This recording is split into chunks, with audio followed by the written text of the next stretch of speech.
فرص لا تعوض وقفزة نوعية لاقتصاد سوريا بإكسبو 2024.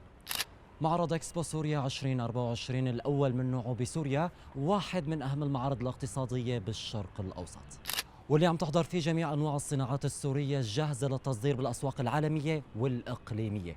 عدد الشركات السورية المشاركة بالمعرض تجاوز 600 شركة موزعة على عدة اختصاصات.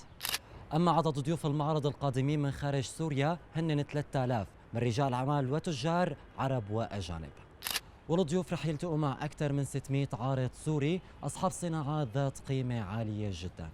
من خلال المعرض رح يكون في آفاق وفرص لتعاون مع قطاع الصناعات السورية ما رح تتكرر، وبيهدف بالدرجة الأولى لإيصال المنتج السوري لأكبر قدر ممكن من الأسواق العالمية والخارجية اللي اعتادت على هي المنتجات من قبل. الحدث الاقتصادي الكبير رح يشكل فرصة لإعادة القلق والحضور اللي لطالما اشتهرت فيه المنتجات السورية بالإضافة للسمعة الطيبة.